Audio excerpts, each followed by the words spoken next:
Backward means rewind, a gunshot means forward. We requested it, so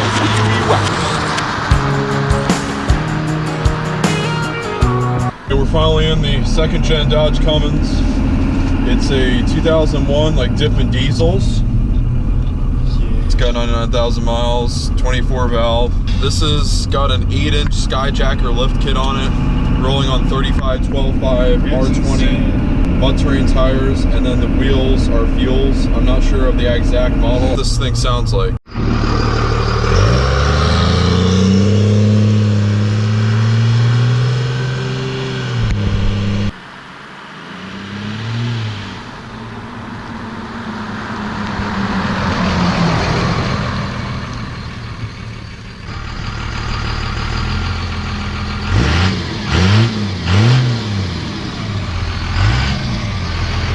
So I'm standing in front of the 2001 24 valve Cummins.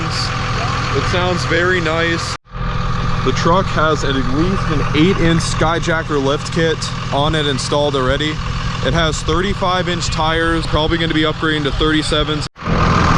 Under the hood here, all you really have is a K&N high flow air filter. Looks like the stock turbo. But I mean, this thing is lifted high. Look at, I can't even touch it. Like, I have to jump to close the hood. It's pretty awesome.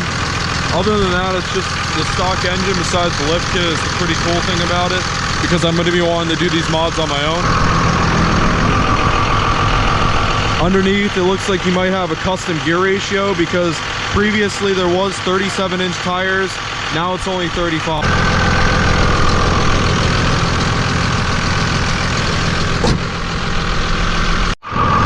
The Skyjacker lift kit has a Nitro 8000 dual shock and then a custom coil spring lift.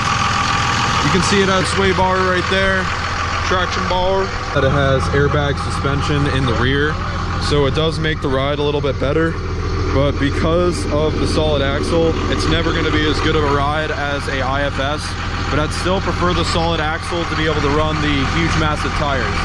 Now, one of the things that was pointed out was that there is no rust, not a single speck of rust on this truck, because this truck was originally from the West.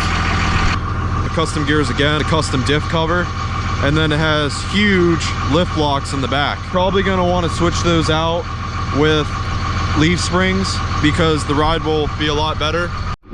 The bed isn't banged up too bad. A back window in the back, and that's always good to have. 4-inch pipe with a MagnaFlow tip. The muffler on the truck is a MagnaFlow. Sounds pretty good. Let me give you a little sound of that.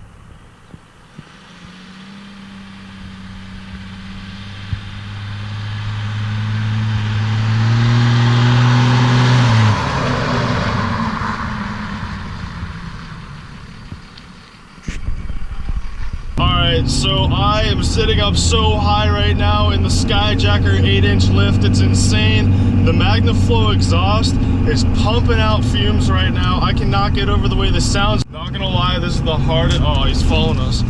This is the hardest truck I've ever had to drive. Feels a lot higher than the previous Duramax, so it makes it a hard decision on whether you want the Duramax or the Cummins.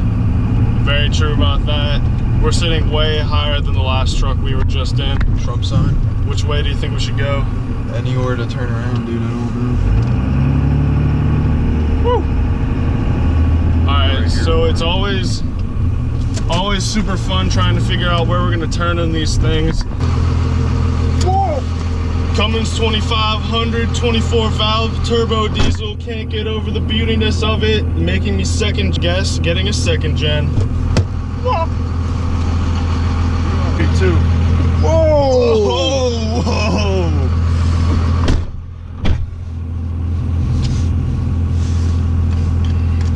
Okay, so one of the cool things that I did notice about the truck is that it has some cool gauges here where you can check the boost, the EGT, fuel pressure, and transmission temperature, which is something you always want to get when you have a diesel, so you can make sure that everything's running spick and span for those hardcore diesel enthusiasts. And there's one right now.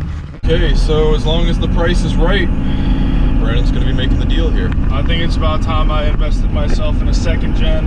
If the price is right, we can talk them down $1,000 or $2,000, because it seems like we're gonna have to take a look at the gearbox. The steering is a little bad, a little rickety-rockety here and there. So I think it's Shitload of hundreds, I got a bed full of loud. The thing about the second gens that I'm worried about is the VP44 fuel pump going bad, and people talking about how the second gen transmissions aren't as good when they first came out, and this is an 01, so they have been out for a few years, but I'd be a little worried about things happening with those two things in particular. For now, it's a pretty cool truck, so let me know if you guys think we should pick this one up so we can do some hardcore off-roading in, because we're going to throw like 37s to 40-inch tires on it, so.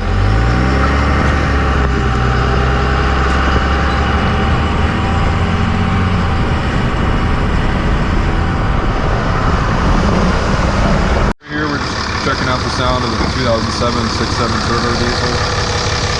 It's got all the emission stuff on it. Everything's pretty basic in here, but not looking for anything too pretty because this is going to be a big Cummins build. Let's see what it sounds like, alright?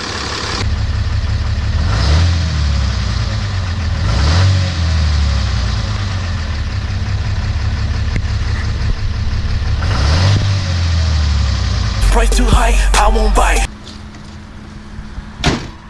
Dude, what's up, dude? fuck you. So is the Ford like all fixed up now? What do you mean? Did you get all those things fixed? So you said there was like $2,000 worth of repairs. Yeah, I mean, still. I think he got it down to where he could drive it and pass inspections. Yeah. It still needs the power steering, gearbox still needs fixed. You should have been in the truck that we just drove. We just drove a lifted gen. It was like, We wanted you to come along, but he was driving it straight, steering wheel straight facing that way. Jesus Christ. It was so you would have liked it, dude. I probably would have been used to the steering. That's for damn sure. Maybe a little bit better than we would be. Is this a new grill? Nope. So to be able to off-road our trucks in the farm here, Snapped. we're going to cut the fence of the first one and easily be able to repair that. But for the second one, we're going to need all three of us to raise these green poles high enough for our trucks to get through. And then we're all going to drive up there, come back down, probably do some burnouts. So it's been a good day nonetheless. Time to catch some water pigs. Yo, I got one, bro, yeah. Just want to say thanks, Mike, for the new gun. No problem, bro. If you guys enjoy this video, hit that subscribe and like button. Check out his channel. Have a good one. Have a good one, guys.